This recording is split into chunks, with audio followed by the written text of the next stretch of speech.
دەوڵەتی تورکیا وەک دوژمنی سەرەکی کوردان لە ئێستادا درێژە بە سیاسەتی یا پیلانگیری داگیرکاری کوردستان دەدات.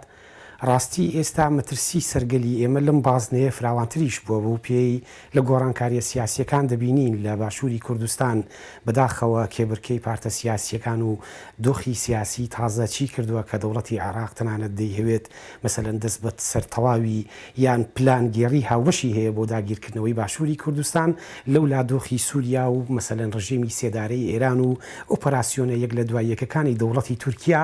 ئەوەمان پێ دەڵێ کە گەلی ئێمە ئێستا لە بەرامبەر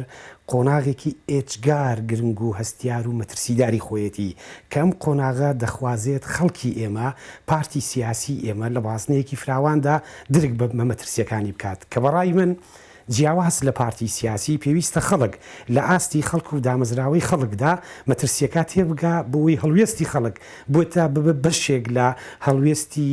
بەرخودانی گەریلاکانی ئێمە لە بەرامبەر شکست پێهێنانی ئۆپەراسیۆنەکانی دەوڵەتی تورکیا واتە پلانگێڕی دوژمنانی ئێمە زۆر لەوە گەورەترا تەنێ بە ئۆپەراسیۆن و دوو ئۆپەراسیۆن کۆتایی بێ ئەمە پرۆسیسێکی داگیرکاری گەورەیە ئامانج لێی داگیرکاری کوردستان و تەنانەت سڕینەوەی ناسنامەینەتەوەیشە و لە قۆناغی ئێستادا کە کوردان لە ڕۆژئاوا و لە باشوور و خەبات و تێکۆشانی نەتەوەی ئێمە لە قۆناغێکی تازی خۆیدایەتی بێگومان دوژمنانی ئێمەش هاتوونەتە قۆناغێکی مەترسیدارتر بۆی ئەو دەستکەوتانەمان لەبار برن لە خاڵی یەکەمدا پێویستە ئەمەی پێی دەڵێن پارتی سیاسی کوردی دەسەڵاتی سیاسی کوردی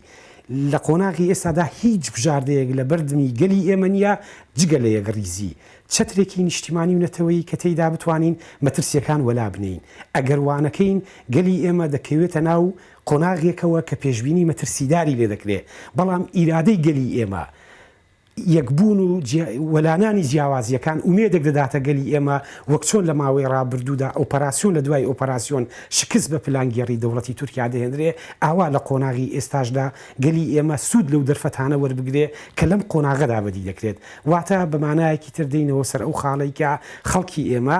ئێستا لە بەرامبەر ئەرکێکی ئێجگار گرنگی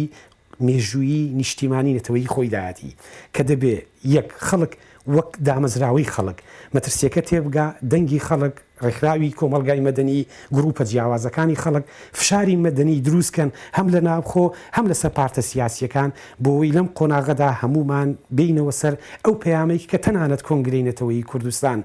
چەندین ساڵە خەباتی بۆ دەکات بۆ ئەوەی کوردان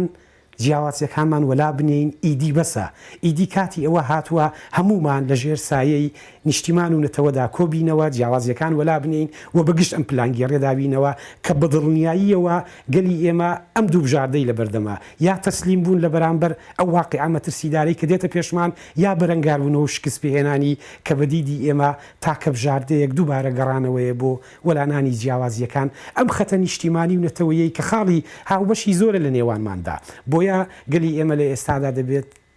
ئەرکی بەرپرسیارەتی ئەم قۆناغە هەڵگرێ و ببێتە بەشێک لە شکست پێهێنانی ئەم پلانگێڕی کە لە بەرامبەر گەلی ئێمە هەیە.